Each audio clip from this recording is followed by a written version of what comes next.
First of all, I would like to thank the organizing committee for their kind invitation to share in their successful annual assembly as usual. من نجاح لنجاح، وكان ليا الشرف ان انا حضرت اول ميتنج وده الميتنج ال 12، وان شاء الله باستمرار مع بعضينا كلنا ان شاء الله.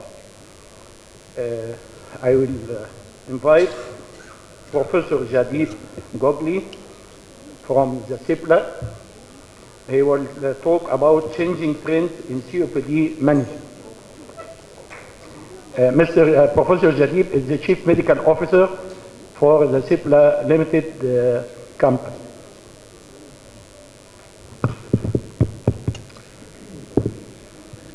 Thank you very much. And I'd first like to thank the organizing committee for their kind invitation and opportunity to come and present this here in Cairo. I must say this is my first visit to Egypt, and I feel extremely like home because I can see Cairo is very similar to Mumbai and Delhi.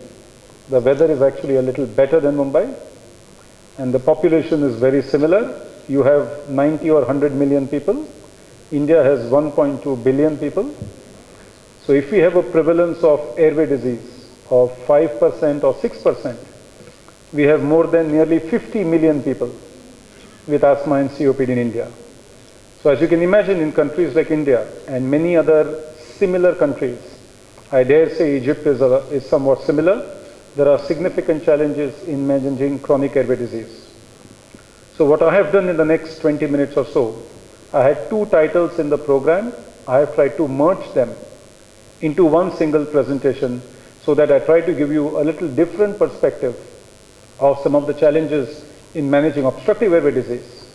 But I end up with saying that in order to address some of these challenges that we face, shouldn't we be expanding options for both physicians and patients in a population of such countries that is growing rapidly? In India, every year we have 20 million pregnancies resulting in children, and that's the way our population is growing every year. So as this is growing, as the diversity of our countries goes on increasing, we are going to need more and more options for managing different kinds of patients. And that's what I'll try to present in the next 20 minutes or so. So my training is in pharmacology, in clinical pharmacology, so I don't practice chest medicine, but I have been working in the field of respiratory medicine and drug development for the last 20 years in CIPLA.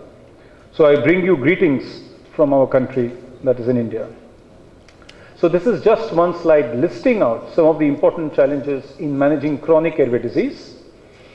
Clearly, we do not have full knowledge of the epidemiology and the risk factors that may be there for the increasing occurrence of chronic airway disease in our countries. We know there is a significant problem with underdiagnosis and recognition of the importance of chronic respiratory diseases. There is a lot of importance being given to diabetes and heart disease and cancer and HIV in our countries. Are we giving sufficient importance to chronic lung diseases as being an important cause of morbidity? We all know this problem of the asthma COPD overlap syndrome, and for many doctors, particularly in primary care, it becomes difficult to distinguish between asthma and COPD, and often the treatment given is the same, irrespective of what the underlying disease may be. We heard a lecture earlier on phenotypes and endotypes in airflow disease. How do we decide which treatment to give for which patient? And we heard some discussions in the previous lecture on whether steroids are appropriate for all patients of COPD. Maybe they are not. Maybe there are certain categories or certain phenotypes of COPD where steroids may be used better. How do we decide which inhaler device to use? Is one inhaler okay for all patients, or do we need multiple inhaler devices just like we have multiple mobile phone models today? What about educations of the patients or the caregivers or of policymakers who must understand the importance of chronic respiratory disease as a very important cause of morbidity? And finally, all of us face a big challenge to manage advanced disease, severe disease, end-stage lung disease, where a lot of different kind of cares are required. So of course, I'm not going to touch on all these, But I'm going to touch on only these 3 or 4 points, which I have highlighted here in green, on how we can try and address some of these challenges. So one of the first things that we did was about 10 years ago, realizing the importance of insufficient knowledge about the disease in our country. CIPLA set up a research institute called as the Chess Research Foundation. And this was set up as a research institute completely autonomous and conducting academic research. In the first 10 years, some remarkable research has come out from this institute. And many of you now know the importance of chronic obstructive pulmonary disease in non-smokers. And this has become a highlight in every international conference in the last 5 years, whether at the ATS or the ERS or the APSR, you will find a dedicated session now to non-smoking COPD. And this is a review written in the Lancet between Dr. Sandeep Salvi from Pune and Dr. Peter Barnes from the UK. Several other research has now come out from institutes like these. And I think it's been very encouraging further to see that similar studies have also come from Egypt. And this is a paper which I took out from a poster presentation at the ERS, Prevalence Characteristics of COPD in Never Smokers. And you see amazingly identical results what we have seen in India. Never smokers made up 40% of the COPD population in this particular study. More of these were women. These were people who were exposed to dust, biomass smoke, passive smoking, were less educated. And these are typical features of non-smoking COPD that we also see from other countries. I have noticed several other research papers on epidemiology of chronic respiratory diseases from Egypt. And this is a paper on occupational exposure as a cause of COPD, and even recently, prevalence of bronchial asthma among Egyptian school children using different questionnaires. So clearly, as countries like ours, which are large, begin to have more and more people, it is going to become critical to understand what is the data from our country and to understand what are the risk factors in our country so that we can tackle these risk factors better than what simply we may learn from Western countries. This is a very remarkable research paper which came from China, which looked at smoking, use of solid mass fuels, and death from COPD and lung cancer in China. And this paper suggested that if China goes on smoking the way it is and goes on using the kind of fuels it is using right now, will result in an excess of 65 million deaths by the year 2030 if this goes on.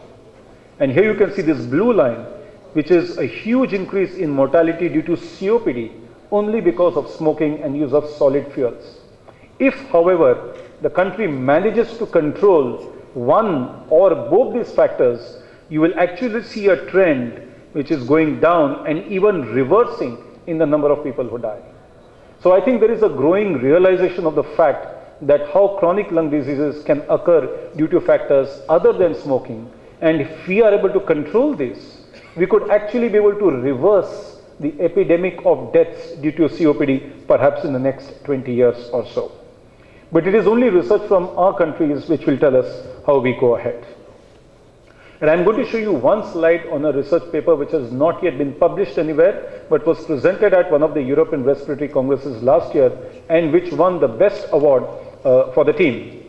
And this is a very large study from India called as the Poseidon study, which actually did this study in 8,000 primary care doctors who were practicing general primary care, pediatrics, and internal medicine. And on one particular day in February, they collected data of all the patients that visited them in that day. And the data was based on symptoms and diagnosis only, no investigations. And this data was collected on 200,000 patients. It's the largest study done on a single day. And what did this study interestingly show?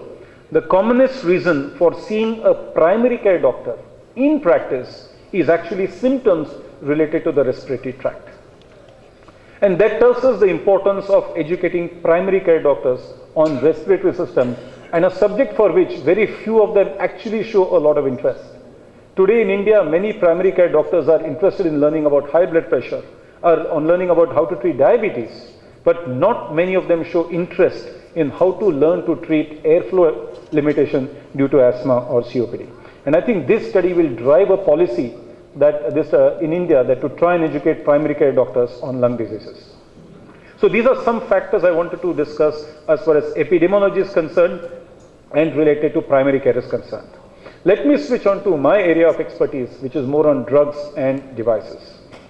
What are some of the issues that are related to respiratory drugs that we face? First and foremost, this is one of the few therapies, perhaps like diabetes, where drug and device is present together as a combination. We don't just give a pill or a tablet, we give a medication which is in an inhaler device which the patient needs to use. So this is itself a first big challenge for treating airflow diseases. Second, not all the drugs that we use in a patient are available in the same device. And this can be a significant challenge to both the physicians who educate the patient and to the patients who have to learn to use more than one device to treat the disease. Many of these medications, particularly the newer ones, turn out to be quite expensive. Each of these devices has a specific technique by which the device has to be taken. All the chronic airway diseases the treatments have to be taken nearly lifelong, which can create a problem of adherence. If you really do a real life study of adherence in bronchial asthma, for example, you may find that the adherence rates may be as low as 30 or 35%. And different studies have shown adherence from 10% to 50%. And if you go to adherence in children, you may find that it may be even lower than what is reported among adults. Important to remember that many patients, particularly of COPD, who have a lot of comorbidities, will be taking drugs for many other diseases, cardiovascular disease, diabetes, central nervous system, perhaps something else. They may be on 10 or 15 drugs. And what is the role, therefore, that the patient gives to the respiratory inhalers that he is taking among all the medications that he is taking? And we've often seen in India that people concentrate on taking their heart drugs or their diabetes drugs, but sometimes tend to neglect the drugs for their respiratory illnesses. So clearly, these are some of the issues that we face on respiratory drugs. I am showing you a map here of access to essential drugs and not just respiratory drugs worldwide. And you will see that barring some of the Western countries, which show more than 95% of the population can access essential drugs, most of the other countries, particularly ours, like middle income countries, will have between 50 and 80% of the population only accessing essential drugs. And I would imagine, therefore, access to essential respiratory inhalers could be even lesser than what actually this particular figures show. And this table is from a WHO publication on chronic respiratory diseases.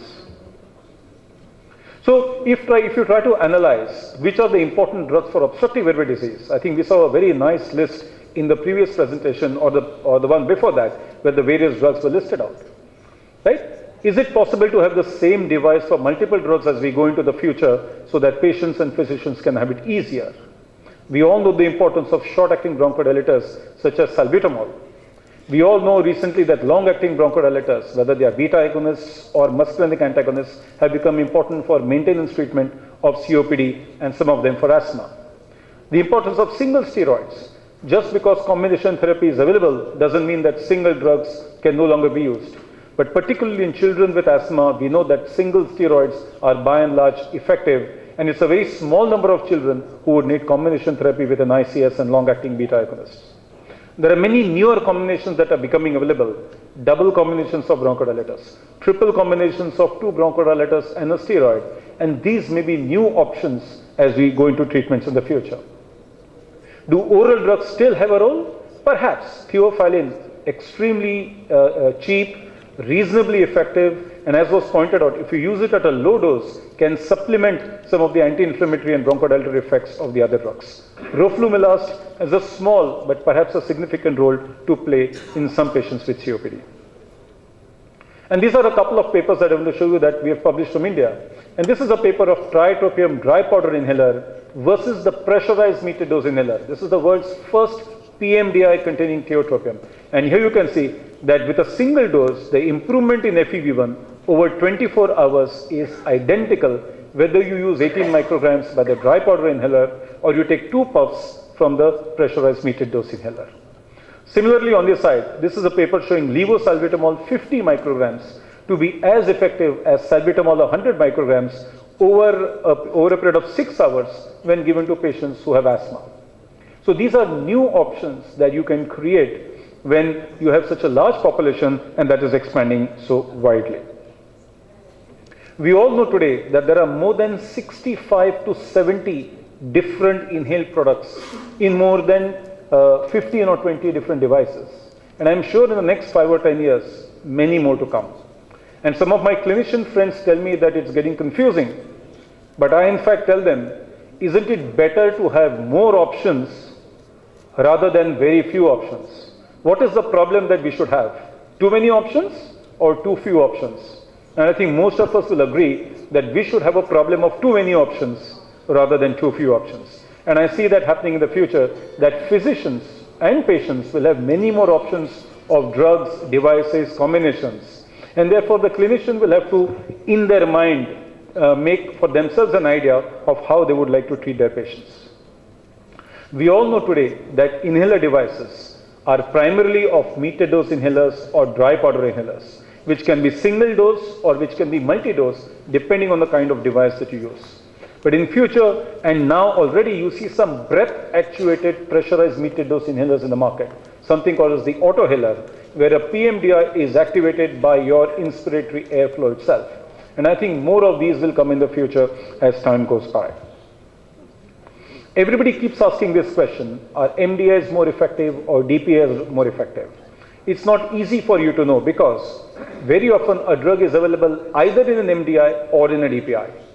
There are very few drugs which are available in both the devices, and it is only then that you can do a real comparison of whether an MDI works better or the DPI works better. And many years ago, people, Marina Dolovic from McMaster University did this huge meta-analysis trying to see which of these devices is better. And she was able to show that really there is no difference between the various inhaler devices. And therefore her recommendation at that time was, please use the cheapest.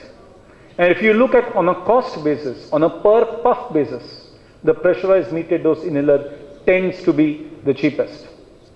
But remember, all this data comes from clinical trials where patients are trained how to use an inhaler device. Can you extrapolate the results of these clinical trials to the real life situation where sometimes patients are not well trained by their physician or go on their own to buy refill medications without a prescription, which we know very often occurs with a bronchodilator like salbutamol? Can the efficacy be similar? And may not be. And I want to show you this one very, very significant research paper which came in the year 1991 from a person who's a physicist and a physician, and he was able to demonstrate using drug deposition techniques of radionuclide scanning and spirometry that if you use salbutamol PMDI with a poor technique, you will get some improvement in FEV1 because you have some amount of the drug going inside. But if you train the patient and improve his technique, look at the change in FEV1. There's a dramatic improvement in the FEV1 values simply by enhancing your technique and not by increasing the medication or increasing the dose. And therefore it is vital as clinicians for us to know what are the common errors in both MDI and DPI usage. We know in MDI the commonest error is coordination or very short holding of the breath. Patients must hold their breath for 5 to 10 seconds after inhaling. And third, sometimes patients breathing too rapidly after an MDI when they should actually be breathing in slowly after an MDI. On the other hand, for the dry powder, don't think that the dry powder inhalers are perfect. They can have their own share of problems. If you don't load the device properly, you will not get that much of benefit. Sometimes non-device related, like not exhaling before inhalation, or sometimes exhaling into the device will allow the entry of moisture into the powder and could lead to problems in the amount of drug that is released. Slow inhalation, here is where you must inhale rapidly and deeply from a DPI, which is completely opposite to that of an MDI. And again, a short breath hold will not be sufficient to give you full effect. So this is a paper which was presented at the ERS a few years ago on the Revolizer, which is a device that was developed by Cipla, to look at how long does it take for patients to learn how to use this device. And it was shown that at 2 different visits, the first visit and on the second visit, it takes roughly 3 to 4 minutes for a patient to learn how to use the device. And when I say how to learn to use a device means they perform 3 uses of the device without making any errors. And that's the way you know that the patient has learned how to use the device. Because the consequences of poor inhalation technique are not just inadequate drug deposition, but poor asthma control, which sometimes leads to higher dose of the drug, or the clinician thinks that asthma is not being controlled, add a second or a third drug, and this can increase the costs and even possible toxicity for the patient. Poor quality of life, and sometimes we have seen that the patient loses confidence in the doctor and in the treatment that he has been prescribed simply because his inhaler technique is not good.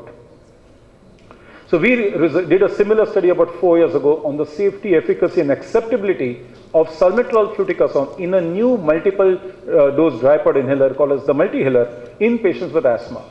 So these were 71 patients with stable asthma with an FEV1 of 72% predicted, who received salmeterol fluticasone through the multi-inhaler, and they were being actively treated by other devices in the past, and then they were followed for 4 weeks. And what we were able to show that there was either no change or slight improvement in their FEV1 values, because these patients' asthma was reasonably well controlled. So you saw a small but non-significant improvement in the FEV1. But interestingly, there was a significant improvement in the daytime and nighttime symptoms and the use of rescue medication such as salbutamol. And about 80% of the patients found the new device easy or easier to use as compared to the previous device. One of the big features on the pressurized metered dose inhaler will be an inhaler with a dose counter. And that has been one of the drawbacks of many PMDIs. And here you see that in the future you will have these kind of dose counters even on the PMDIs, so that the patients will know how many doses are left before they have to purchase the next inhaler. In fact, there is a recent paper which shows that nearly 30% of patients found their salbutamol canister empty when they were experiencing symptoms of an attack. And at such times, if their canister is empty, you know what could potentially happen. So I'm going to end with 2 slides, and this has been one of my favorite slides for the last 10 years, that any people who use respiratory drugs should be familiar with what happens when these drugs are fired into the throat. And this is a slide to actually show you that whenever we use an inhaler and fire it into the mouth for asthma or COPD, about 15 to 20% is deposited in the lungs. But 70 to 80% actually remains in the throat and is swallowed, and this acts like an oral drug. From the lungs, the drug gets into the systemic circulation, and from the swallowed fraction through the liver, the drug also gets into the systemic circulation. So therefore, we also don't want devices which deposit too much drug in the lungs, because you would get that drug into the systemic circulation as well. So therefore, we try to optimize the amount of drug that is deposited into the lungs by various devices. And then, of course, this will get metabolized and excreted like any other drug.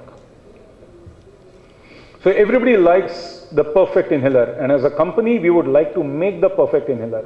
As a physician, you would like it, and I'm sure patients would love a perfect inhaler as well. But there is only one perfect inhaler that has ever been made. And this is probably what history has shown is the most perfect inhaler device. And the reasons are very simple. It causes perfect deposition in the lungs. It has the right particle size. There are no instructions required. No training is needed to tell patients how to use it. Very good patient satisfaction. No coordination problems. Easy to carry in your pocket, and induces excellent patient compliance. So wouldn't we all like to dream of having such an inhaler device? Unfortunately, we don't. So we have to make do with the inhaler devices that we have, and therefore we need to give some time to train our patients on how to use those inhaler devices. So this is my last slide on a general recommendation of how to choose a particular inhaler device for the diverse kind of population that we have. Depending on the age, in young children, the general preference is a PMDI with a spacer, and if you have available, a mask. The second choice is a nebulizer. As children grow older, a plain PMDI or with a spacer or a DPI is good. For acute attacks, either a nebulizer or a PMDI with spacer is preferred. If you're using high dose steroids, particularly more than 500 micrograms of fluticasone equivalent, many people prefer to use a spacer so that it reduces the amount of drug in the throat, or tell patients to gargle immediately after they take their drug. And in general, for ease of use, a DPI seems to be better than a PMDI plus spacer, but don't accept everything that you say about the DPI at face value. So this is my concluding slide, that as we go along, we need more options to manage patients with chronic obstructive lung diseases. Educating primary care doctors about chronic respiratory problems is important because most of those patients are actually seen by the primary care doctors who may not be aware. A greater variety of drugs and devices in the future will be more useful. Multiple drugs through the same device may become important as we go in the future for physicians and patients to decide what treatments to use. And very importantly, if you want more access, you want all patients accessing these respiratory medications, they must be more affordable and more cost effective. Thank you very much for your hearing.